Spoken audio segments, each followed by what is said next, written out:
One night I encountered a sinister man with an unnatural smile who eerily mirrored my movements, leading to a terrifying chase. I was walking home late after a long day at work.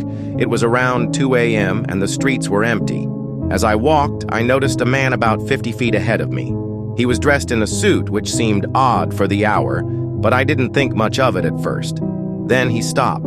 He turned around and looked directly at me.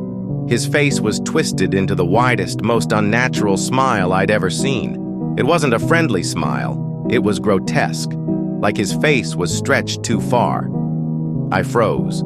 He just stood there staring at me, smiling. I decided to cross the street to avoid him. As I did, he started moving too, mirroring my steps.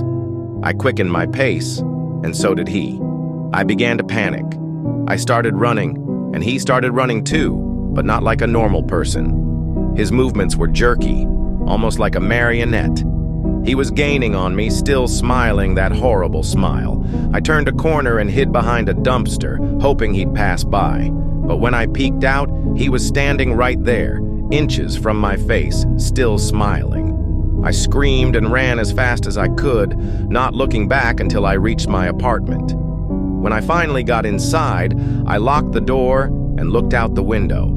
He was standing across the street, staring up at me, still smiling. I called the police, but when they arrived, he was gone. To this day, I don't know who or what he was, but I'll never forget that smile.